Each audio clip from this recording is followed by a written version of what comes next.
Na videoaula de hoje, nós iremos mostrar o tratamento de exceções.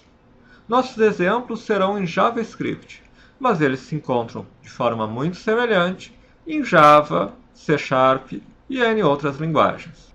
Vamos começar com uma estrutura vazia em que nós vamos fazer um conjunto de comandos muito simples. Nós vamos criar um contador que vale 10.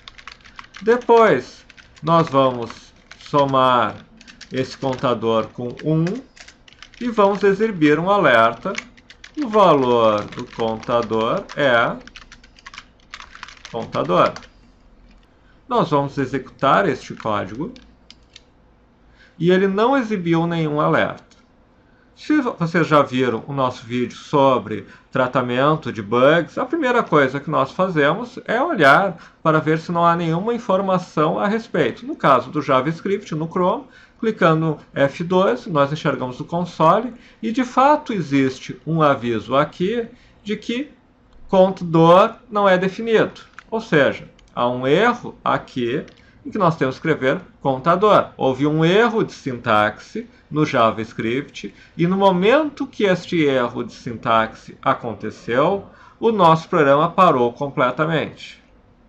Existem situações em que nós não queremos que isso aconteça. Nós vamos ver algumas delas ao longo dessa videoaula. Mas, por hipótese, nós queremos que o código continue ocorrendo, continue executando normalmente. Por exemplo, aqui nós podemos dizer, bom, eu estou exibindo o alerta do valor do contador, etc. Se houve um erro que não apareça, é compreensível. Mas vamos dizer que entre várias outras coisas, nós disséssemos, e aqui o programa se encerra. E nós queremos que este alerta seja exibido de qualquer forma, independente de haver ou não um erro em determinada operação ao longo da execução do programa. Nós queremos que, ao final, ele diga, ok, agora o programa se encerrou. No código, como está agora, se o erro for inserido, nós não temos o alerta, nenhum dos alertas. E nós temos um comando que faz o tratamento de exceções, ou seja, o tratamento de situações que não são as normais do fluxo de execução de um sistema. No caso específico do JavaScript, como não há o tratamento de exceção, o código é interrompido e ele exibe no console uma mensagem de erro.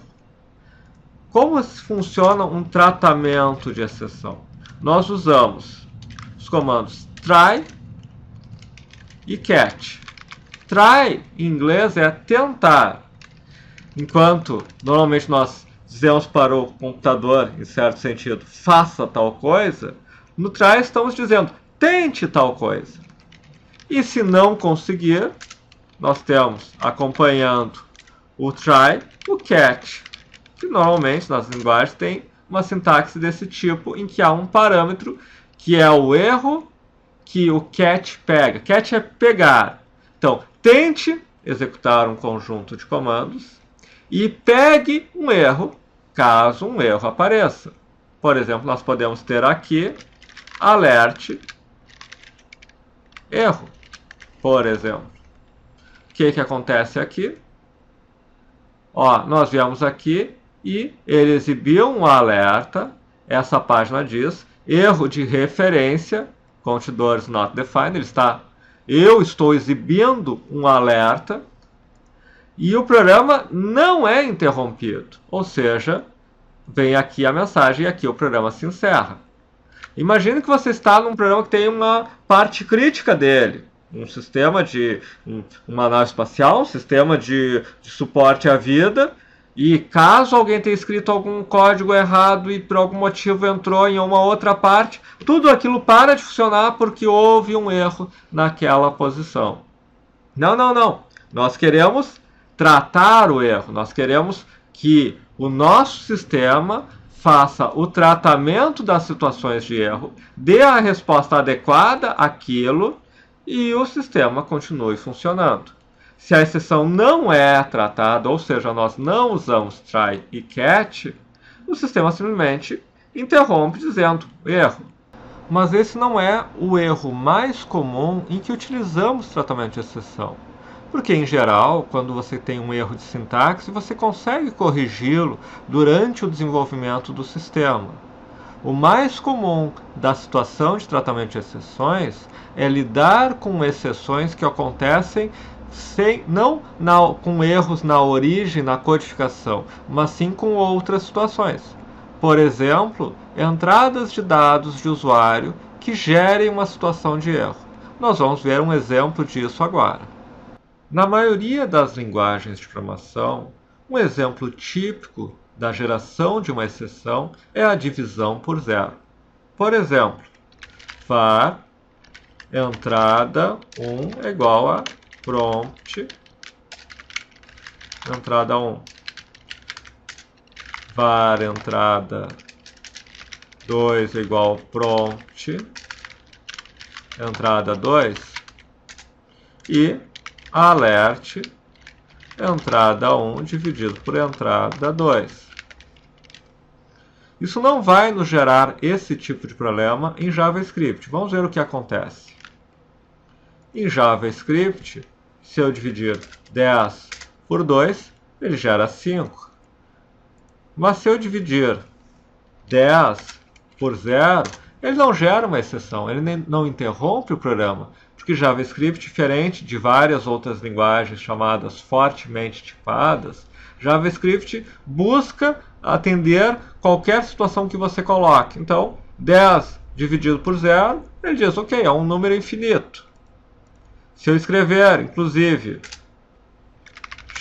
entradas totalmente inválidas como divisão, ele também não gera uma exceção. Ele apenas diz que a resposta é n a n, not a number. Ele não conseguiu dividir aqueles dois elementos. Em vez de gerar uma exceção, ele apenas disse a minha resposta não é um número válido. Em outras linguagens, nós teríamos uma situação de exceção aqui. E este é um exemplo típico que você faz tratamentos de exceção. Você pode ter situações onde você tem uma série de cálculos matemáticos e, como há alguma hipótese de algum destes cálculos gerar uma divisão por zero, você cria um tratamento de exceção para situações desse tipo. Nós vamos ver também em JavaScript como lidar com isso usando o tratamento de exceção. Mas neste momento, estou apenas dizendo que ele não gera automaticamente essa exceção para este caso. Mas existem alguns casos em que são geradas exceções. Vamos ver um deles. Uma situação um pouco mais complexa, com números, mas que geram, mesmo no JavaScript, uma situação de exceção. Eu vou criar um número que é 10 dividido por 3. Até aí não vai haver nenhum problema no JavaScript. Mas eu vou criar um outro número que é toPrecision, por exemplo, 2. Alert y. 3,3. Esse precisão me diz os números, seja antes ou depois da vírgula, que eu vou trabalhar no JavaScript. Se eu digitar 5, ele vai mostrar 3,3333. Mas aqui sim podemos ter uma geração de uma exceção. Basta, para isso, que nós utilizemos uma precisão maior que o limite que o JavaScript trabalha, que é de 100. Ou seja, obviamente, podemos ter aqui var precisão é igual ao prompt, eu recebo um dado, entre com a precisão. Logo, se fizermos isso, nós teremos a possibilidade de uma entrada de dados do usuário gerar uma situação de exceção, um erro, uma interrupção do código, mesmo no JavaScript. Se eu digitar 50, ele funciona, ele perde a precisão exata aqui, mas ele mostra 50 casas decimais. Mas se eu colocar 200, ele gera um erro. Observa, ele parou a interrupção, é aquilo que nós sempre dizemos. Uma situação de exceção interrompe o código. E isso pode, muitas vezes, não é desejável. Mesmo havendo uma exceção, nós queremos tratá-la e muitas vezes continuar a execução do código tendo lidado com aquela situação de exceção. É exatamente para isso que serve o tratamento de exceção. Então, aqui nós temos uma situação um pouco mais comum de tratamento de exceção, em que eu posso ter exatamente o try, tente definir, vamos criar o y antes, var y, tente definir y como um x com tal precisão, e em caso haja um problema, nós podemos colocar alert, não foi possível definir a precisão, pois a entrada do número não foi válida. E aqui nós só vamos dar o alert de y se for possível. O que nós fizemos aqui?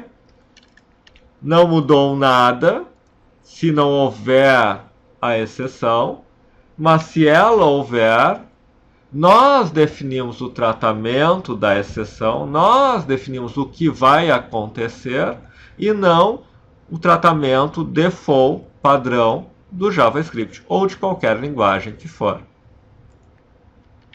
Então aqui temos uma situação mais comum de tratamento de exceção. Uma entrada que gerou uma exceção e nós fizemos um tratamento caso tal situação ocorra. E até agora mostramos exemplos do tratamento de exceções geradas por padrão pelo código. Um exemplo foi um erro de sintaxe, outro um erro de precisão. Também falamos de um erro que acontece em outras linguagens, que é situações como a divisão por zero, que no JavaScript não gera uma exceção, mas em outras linguagens gera. Mas pode haver situações em que nós queiramos gerar uma exceção. Por exemplo, podemos querer que uma situação de zero, de divisão por zero, gere uma exceção. Nós queremos, por exemplo, temos todo um tratamento padrão de exceção para N casos diferentes, e aí temos em uma parte do código em que nós enxergamos uma determinada entrada inválida e queremos que ali seja gerada a exceção para poder ser tratada pelo tratamento de exceção que nós criamos. Vamos olhar exatamente este exemplo e vamos olhar num código já pronto, mas vamos olhá-lo detalhadamente e vocês vão ver que não existe nada muito diferente nesse código, exceto o comando que nós queremos mostrar. Eu estou aqui com um código, um alerta, já vimos isso, vai mostrar a divisão de dois números, um prompt para um dividendo e um prompt para o divisor, se estão lembrados dos termos de uma equação, e o quociente. Quociente é dividendo dividido por divisor. Já vimos que no JavaScript isso normalmente não gera uma exceção, mesmo que dividendo ou divisor não sejam números, gera aquele NaN, not a number, e mesmo que o divisor seja zero, gera o infinito. Mas nós queremos que sejam geradas exceções. Então, nós fazemos o quê? Por exemplo, se divisor for igual a zero, eu quero jogar, throw. Eu quero lançar uma exceção. Throw, a exceção que eu estou definindo, impossível fazer a divisão. Divisor é zero. E essa função é is not a number, ou seja, é um NaN, é não um número. Se dividendo não for um número, eu vou dizer impossível fazer a divisão. Dividendo não é um número. E se for o caso do divisor, eu vou gerar outra. Divisor não é um número. E aí eu exibo a divisão. Caso eu caia em qualquer desses ifs, eu vou ser levado ao catch do erro, porque houve um lançamento de uma exceção e o catch catch pega esse lançamento e trata essa exceção da mesma forma que trataria uma exceção gerada automaticamente pelo sistema. Então, neste código aqui, o que nós temos, eu vou copiar esse código para o nosso try.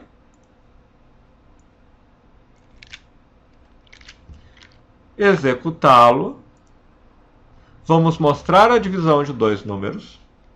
10 e 5. O quociente da divisão é 2. O programa se encerra. Mas números inválidos, ele caiu no catch não gerado automaticamente, porque o JavaScript não gera automaticamente nessas situações, diferente de outras linguagens, mas porque eu fiz o throw, eu gerei a exceção. Mas vocês podem dizer, tá, mas aqui nós temos uma situação em que eu posso testar cada um desses itens e fazer o tratamento eu mesmo. Eu não preciso do try e catch. Assim como eu posso testar aquele número de 0 a 100 na entrada, eu também não preciso do try e catch.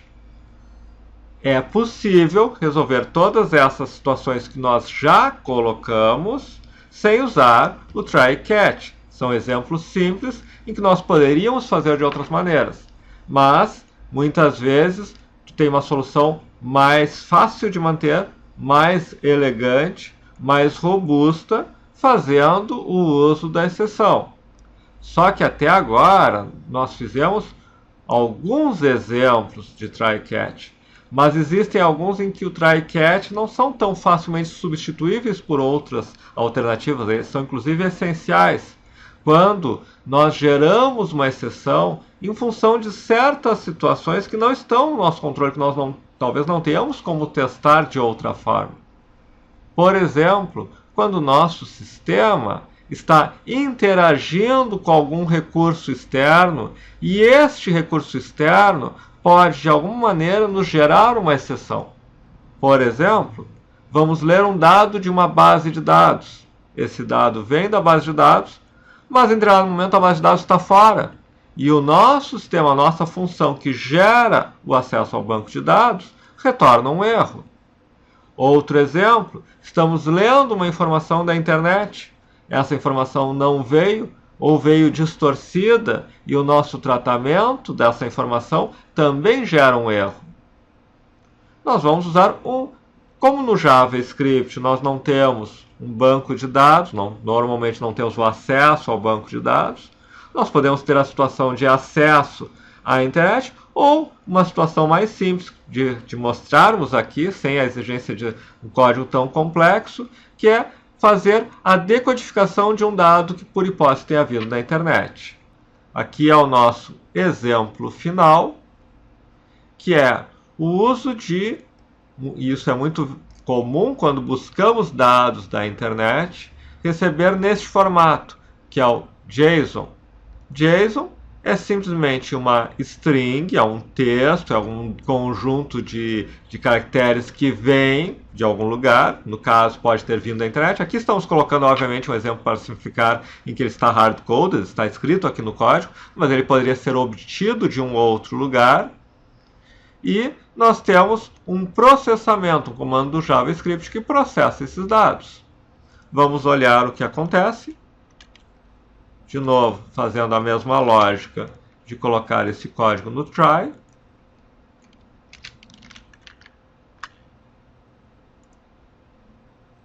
Vamos processar um dado, que poderia ter sido lido da internet. Nós recuperamos o dado, nós estamos colocando dado.nome, o nome é Pedro, recuperamos, exibimos Pedro, e o programa se encerrou normalmente. Mas vamos dizer que o nosso JSON tem um erro de sintaxe. E aqui temos a tal da exceção gerada numa nova situação. Nós vimos um exemplo do range, nós vimos o exemplo da sintaxe, e agora nós temos um erro de sintaxe também, mas ele não dependeu de nós termos no código escrito nada de errado. Quer dizer, aqui sim, mas lembre-se, estou dando como exemplo essa string, por hipótese, tenha vindo da internet. E eu não tenho controle do que vem da internet. Estamos falando de uma situação externa. Um elemento externo que nos trouxe uma informação e o processamento dessa informação nos gera uma situação de erro. E aqui, eu nem precisaria, porque eu acho que já repetimos tantas vezes que já ficou claro, mas o que nós teríamos é um try data igual a JSON.parse e um cat para lidarmos com o erro. Certo? Ou seja, mais uma situação. E esta sim é a situação mais comum de tratamento de exceções. Sempre que nós estamos acessando um banco de dados, nós temos que ter um tratamento de exceção para o caso de houver uma falha naquele acesso aos dados. Sempre que estamos buscando dados da internet e vamos processá-los, e dependendo do que vier nesses dados, ou dependendo de uma falha na conexão para trazer os dados da internet e isso gerar um erro, também temos que ter o tratamento de exceção.